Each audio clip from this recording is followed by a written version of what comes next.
Talk about fast company. This 1953 Chevrolet Corvette is a veteran of the classic sports car's very first model year. Now, 60 years later, there's a new Corvette on the block.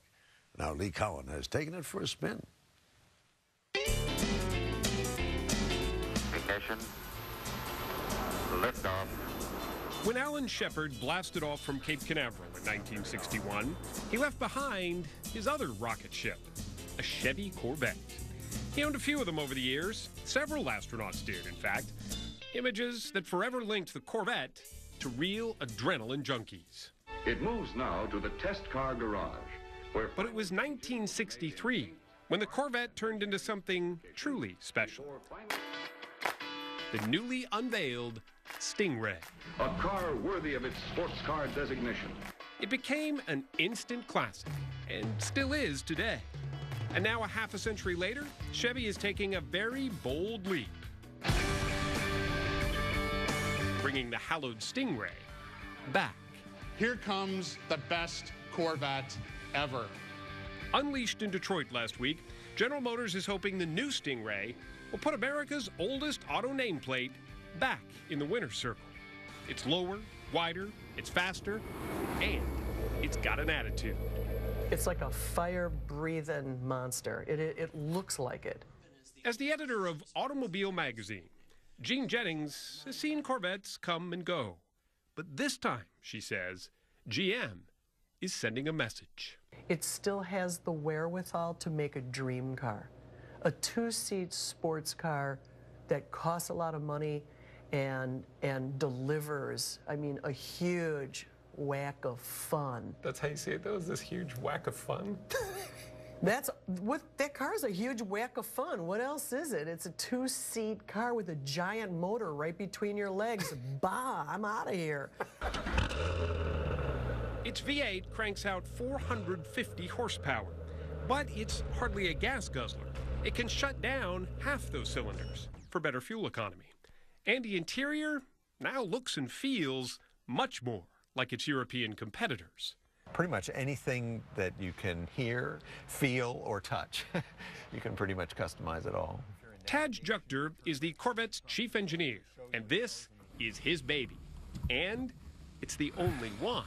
So you're the first outside person, am I really, to sit in one of these? So he was understandably a little nervous about taking us on its first ride. It just feels... I don't even know how to describe it. It'll do 0 to 60 in less than 4 seconds. Top speed, upwards of 190 miles an hour. There's no doubt in my mind that we'll be fully competitive with pretty much any other car. Porsche, Ferrari, you name it. Yeah. So if you had one word to describe this new Vette, what do you think it would be? I think wow. Tom Peters is the head of Corvette design, in charge of sculpting the body to make it fast and functional. This probably might have taken as much creative energy as doing a whole body side. Just this little curve. Just this little section through here, yes. Not all Corvette purists, though, like the redesign.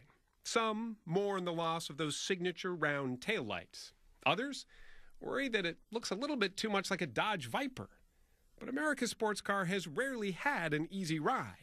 But the high points of the show to most visitors are the customized cars, which... It was first unveiled at GM's Motorama in 1953. For $3,500, you could take one home, double the price of other Chevys at the time. But that early Vette was more show than go, says automotive historian Paul Ingrassia. It wasn't very fast, wasn't very stable. Oh, and the roof leaks too, by the way.